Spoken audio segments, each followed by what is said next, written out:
I think the Olympic break really helped Indiana. I'm going to say shout out to Lexi Hull. I'm a big Lexi Hull fan. Lexi Hull shot the leather off the ball in their game against Seattle. Kelsey Mitchell is just stroking. She is just shooting the basketball. Aaliyah Boston, almost a triple-double. If Indiana continues to play the way they're playing like this, they too are going to move up in the standings. So, that's Sheryl Swoopes clearly dissing Caitlyn for the nth time. You know, just proving to the entire world once again that she's the biggest and meanest hater of Caitlin Clark in history. I mean, how could you have the guts to talk about the success that the Fever is having right now, without even mentioning her name in the conversation? Sure, she was right to give a big shout out to Kelsey Mitchell, Aaliyah Boston, and Lexi Hull for having a solid game on their recent win against the Seattle Storm. But the fact that she purposely left out Caitlyn, who by the way, had 23 points, 9 assists, and 5 rebounds in the same game, really speaks volumes to what levels she can sink into, just to show everyone that she can throw shade at Caitlyn whenever and wherever she wants to. Anyway, after subtly taking shots at Caitlyn on her podcast, Swoopes' shocking statement met a ton of backlash as expected, one of which came from Stephen A. Smith, who called her out in his own show and had this to say. So no, Caitlin Clark. Sheryl Swoopes. No, Caitlin Clark. You have any idea how that serves to stain any kind of critique of Caitlin Clark? Because that gives fodder to those who believe she's being hated on and ostracized to some degree. Do you realize that, Sheryl Swoopes, you're insane to do that? Let me tell you why you're insane to do that. Because Sheryl Swoopes is one of the greatest players ever in the history of basketball. That's why. See, you know basketball. You know basketball better than me. You know basketball than any of the pundits. You know basketball better than most of the men that play basketball. There is no way in hell you just accidentally left Caitlin Clark's name out of that soliloquy. Stop it. You know that. Stop it. How was the attendance for Team USA in the Olympics? What would it have been like if Caitlin Clark was playing on that team? Go ahead and look. Everywhere you turn, Indiana Fever is breaking records. All Sheryl Swoopes did was validate all the speculation that there's folks hating on Caitlin Clark. There is no woman, no matter how great you were as a player, Sheryl Swoopes, there is no woman who should negate mentioning Caitlin Clark and what Caitlin Clark is doing for the game. So right after Stephen A. dropped those bombs on Swoopes, many people sided with the ESPN analyst. But see, it didn't take that long for Sheryl to clap back at him, as she responded on her X account, saying, "You talk about whomever and whatever you want to on your podcast, correct? So why can't I? Also, did you listen to the entire episode? Nope. I have a personal relationship with these players, and they deserve recognition as well." Which she followed up with another post saying, "Do you talk about them or others in the league and give them their props? I hope you all take all of this energy to the polls and vote." Anyway, based on Swoopes' response to Stephen A., it appears that her ultimate goal is for the media and fans to talk about other WNBA players, but at the expense of dissing Caitlin Clark. I mean, I totally get her point that people should also recognize the other great players that are balling out in the WNBA right now.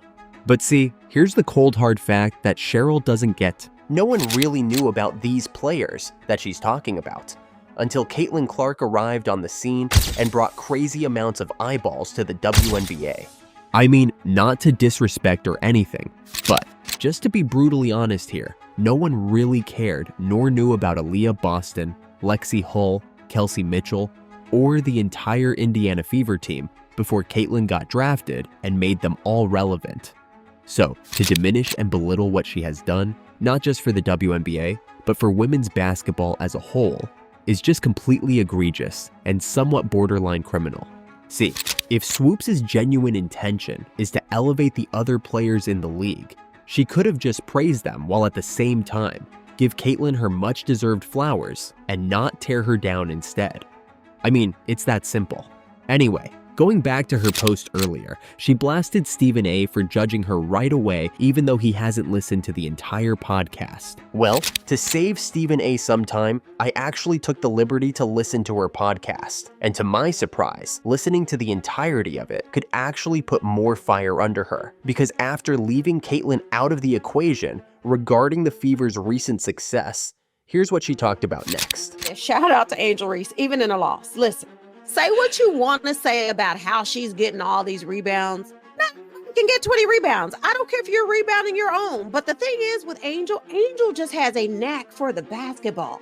Angel really is crazy. just going to go get the basketball. And she is constantly giving her team more possessions. So right after subtly taking shots at CC, she quickly jumped into glazing Angel Reese for having back-to-back games with 20 rebounds. Now, although Swoopes was right in praising her, as those numbers are truly historical for a rookie, she didn't bother to reveal the outcome of those games so that her listeners wouldn't downplay Reese's impressive feats.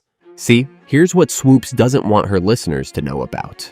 Right after taking a long break coming from the Paris Olympics, Reese and the Chicago Sky traveled on the road and got a 20-point beating in the hands of Phoenix Mercury. Then, after winning against the Aces, they lost in the rematch versus the Mercury with the same amount of points before dropping another game against the Connecticut Sun, even though Reese had 20 boards in those last two outings. Now, on the other hand, Caitlin had a mini revenge tour right after the Olympic break, scoring a big win against Diana Taurasi and Phoenix Mercury, where she dropped 29 points and 10 assists.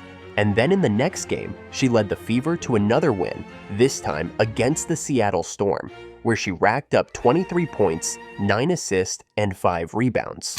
I mean, you see the difference there? Like, even though Caitlin has led her team to back-to-back wins while posting monster stat lines, Swoopes neglects this fact and chooses to look the other way instead. And while she was glazing about Reese's achievement of being the first rookie to ever notch 20 rebounds in 2 consecutive games, she never talked about, nor at least congratulated, Caitlin Clark on breaking the rookie assist record set by Ticha Penicheiro, which she set more than 2 decades ago by registering 232 assists during the Seattle Storm game. And on top of breaking that record, she also now owns the record for most rookie assists in a season and most assists in a game for any WNBA player after she dished out 19 assists versus the Dallas Wings. Then, she also became the fastest player to reach 400 points and 200 assists, the first ever rookie to record a triple-double, the first ever rookie to have most double-doubles in terms of points and assists, and lastly, she became the only WNBA player who received the most number of votes in the All-Star game, with 700,000 votes across her name. But, see, despite all these, have you heard Sheryl Swoopes glazing over CC? You know, talking about this stuff on her podcast, or at least highlighting the remarkable things that Caitlin has achieved so far as a rookie? Well, I think you guys know the answer to that.